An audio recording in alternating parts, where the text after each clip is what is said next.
नमस्कार। आज हम मेरठ के जाने माने हॉस्पिटल न्यूटिमा में हैं, जहां पर वर्ल्ड किडनी डे 12 मार्च को मनाया जाता है। पूरे वर्ल्ड में ये 12 मार्च को वर्ल्ड किडनी डे का आयोजन किया जाता है। इस वर्ल्ड किडनी डे के ऊपर रंगारंग कार्यक्रम किए जाते हैं न्यूटिमा के प्रांगण में। जैसे कि हम आपको अभी दिखाते हैं कि यहाँ पर जो कार्यक्रम चल रहा है वहाँ पर सारे डोनर्स आए हुए हैं। साथ में डोनर्स के साथ वो पेशेंट हैं जिनको किडनियां दी गई और उनके परिवार के वो लोग हैं जिन्होंने किडनियां दी हैं। आप देख सकते हैं कि सभी स्वस्थ हैं और सब यहाँ पर कार्यक्रम आयोजन का लुत्फ ले रहे हैं।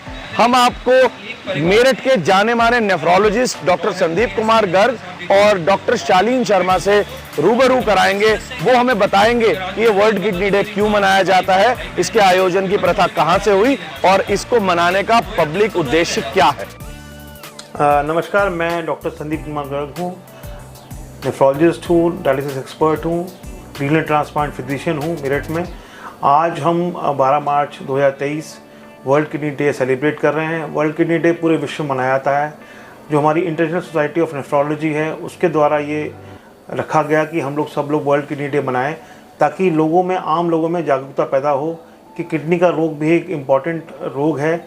और ख़ासकर जब क्रॉनिक किडनी डिजीज़ पेशेंट को डेवलप हो जाती है, डायबिटीज़, ब्लड प्रेशर, गुर्दा पथरी का रोग या फिर गुर्दे की अपनी बीमारियों की वजह से, उस समय क्या करना चाहिए, एक पेशेंट को क्या सावधानियां बरतनी चाहिए और क्या उसके लिए बेटर रहता है आगे, ताकि वो लाइफ में बिना डायलिसिस के और बिना ट्रांसप्लांट के अपने जीवन का यापन कर सके।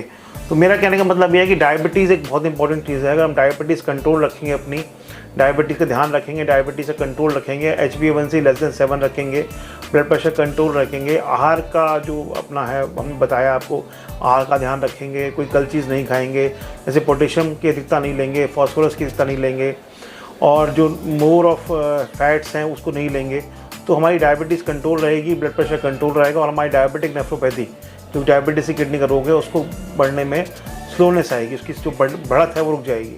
सिमिलरली हाइपरटेंशन कंट्रोल अगर किसी को है तो हाइपरटेंशन बेटर कंट्रोल रहेगा, तो बेटर डिजीज़ प्रिवेंशन रहेगा और जो प्रोग्रेशन ऑफ डिजीज़ है बहुत स्लो हो जाएगी। सिमिलरली अगर पथरी कोई है गुर्दे में और रुकावट पैदा कर रही है, बहुत ज़रूरी है इस पथरी को निकलवाएं, वरना आगे आके गुर्दा वो संपूर्ण रूप से ख़राब हो जाता है। सिमिलरली गुर्दे की कुछ अपनी बीमारियाँ होती हैं जिसमें कि गुर्दा रोग होता है। ऐसे में अपने नेफ्रोलॉजिस्ट को दिखाएं और उसको सलाह लें, ताकि हम जो गुर्दे का प्रोग्रेशन है उसको हम कम कर सकें। यहाँ वहाँ की बातों पे विश्वास ना करें, एक नेफ्रोलॉजिस्ट की राय ज़रूर लें अपने, कभी भी आपको जब गुर्दा रोग हो, क्योंकि बिना नेफ्रोलॉजिस्ट की राय के गुर्दा रोग का पूर्ण इलाज और अच्छा इलाज नहीं हो सकता।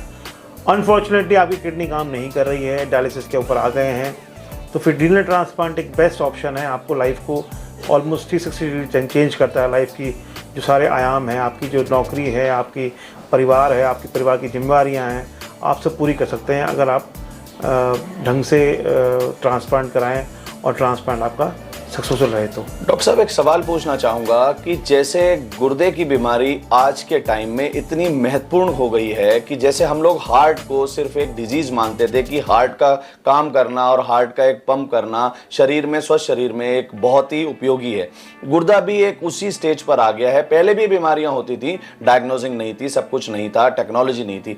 आज के इस टेक्नोलॉजी युग में जहां आपने 250 से ज़्यादा गुर्दा प्रत्यारोपण कर दिए हैं, उस व्यवस्था को यहां तक पहुंचाने में कितनी सफलता मिली, कितना आप लोगों का प्रोत्साहन मिला, कितने आप लोगों ने गुर्दा प्रत्यारोपण सफल किए, और उसके बीच में अगर कोई डिजीज ऐसी जो सामने नहीं आती है जो गुर्दे को लेकर आज की बीमारी बढ़ा सकती है, तो क्या उसके लिए आप संदेश देना चाहेंगे कि जिससे पब्लिक में एक जागरूकता रहे गुर्दे के प्रति? देखिए, मैं मेरठ में 2005 में आया था और 2005 से ऑलमोस्ट 22-23 साल हो गए हैं हम लोग प्रैक्टिस कर रहे हैं लगातार। परंतु जो एक हमने दिया है इस पूरे पश्चिम उत्तर प्रदेश को, वो है गुर्दा प्रत्यारोपण। गुर्दा प्रत्यारोपण इस भाग में हमारे देश के ऑलमोस्ट नहीं हुआ करता था। हम लोगों ने प्रोग्राम स्टार्ट किया और ग्रेजुअली मोर देन 250 ट्रांसप्लांट हम लोग कर चुके हैं। इसमें पेशेंट का भी सहयोग है, हमारे बाकी लोग हैं उनका भी सहयोग है और हमारे साथ के लोग हैं उनका सहयोग है, डिपार्टमेंट का सहयोग है, जो मेडिकल डिपार्टमेंट है। तो गुर्दा प्रत्यारोपण एक पेशेंट की लाइफ को ऑलमोस्ट पूरी तरह कंप्लीटली चेंज कर देता है और जो पेशेंट सफल रूप से गुर्दा प्रत्यारोपण होने के बाद अपने जीवन का यापन करते हैं, उनकी ज़िंदगी में पूरा एक नया चेंज आ जाता है। अब ये गुर्दा प्रत्यारोपण एक इजी प्रक्रिया नहीं है, डिफ़िकल्ट एक ऑपरेशन है। इसके अंदर यूरोलॉजिस्ट भी होना चाहिए, नेफ्रोलॉजिस्ट भी होना चाहिए, एक नेफ्रो फिजिशियन भी होना चाहिए, न्यूरो फिजिशियन भी होना चाहिए, ट्रांसप्लांट कोऑर्डिनेटर होना चाहिए, फिस्टुला बनाने के लिए डायलिसिस टीम होनी चाहिए।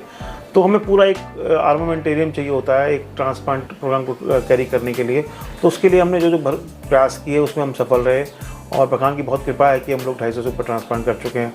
मेरा संदेश आज ये है कि अगर आपको ट्रांसप्लांट की ज़रूरत है, अगर आप डायलिसिस के ऊपर हैं, तो डेफिनेटली इस बात का ध्यान दें कि ट्रांसप्लांट एक ऐसी विधा है जिसके द्वारा हम अपनी लाइफ को ऑलमोस्ट चेंज कर सकते हैं। डायलिसिस के कंपैरिजन में ट्रांसप्लांट एक बहुत ही उच्च श्रेणी का ट्रीटमेंट है और हमें कोशिश करनी चाहिए कि इस तरह का ट्रीटमेंट हम कराएं, क्योंकि कॉस्ट वाइज भी बेनिफिट है और डेफिनेटली हमारी क्वालिटी ऑफ लाइफ बहुत ज़्यादा इंप्रूव हो जाती है after transplant. World kidney day पर हमारे साथ यहाँ के जाने माने डॉक्टर यूरोलॉजिस्ट डॉक्टर शालीन शर्मा, जो कि अभी हमें ये बताएंगे कि एक स्वस्थ शरीर के अंदर किडनी के रोग को लेकर क्या रोकथाम की जा सकती है और उसको स्वस्थ रखने के लिए क्या सावधानियां बरतेंगे। डॉक्टर शालीन हमारे साथ जुड़ चुके हैं। डॉक्टर शालीन, धन्यवाद। विश्व गुर्दा दिवस के उपलक्ष्य में आप सभी का अभिनंदन। और आज हम किडनी के स्वास्थ्य के बारे में या किडनी को कैसे हेल्दी रखा जाता है इसके बारे में बात करेंगे। देखिए, एक स्वस्थ शरीर के अंदर ही एक स्वस्थ गुर्दा जो है वो निवास करता है। तो अगर हमें अपनी किडनी को स्वस्थ रखना है तो हमें अपने स्वास्थ्य का ख्याल रखना पड़ेगा, जिसमें दो चीज़ें बहुत ज़रूरी हैं, हमारा मानसिक स्वास्थ्य व हमारा फिजिकल जो हेल्थ होती है उसका जो है।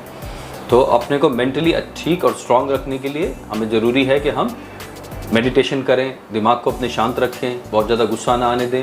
प्लस हमारी फिजिकल हेल्थ जो है उसको हेल्दी रखने के लिए अपने को हमारे लिए ज़रूरी है कि हम नियमित व्यायाम ज़रूर करें। कम से कम हफ्ते में 5 दिन आपकी बेसिक एक कार्डियक एक्टिविटी या ऐसा वर्कअप होना चाहिए जिससे आपकी कार्डियोलॉजिकल हेल्थ स्टेटस अच्छा रहे।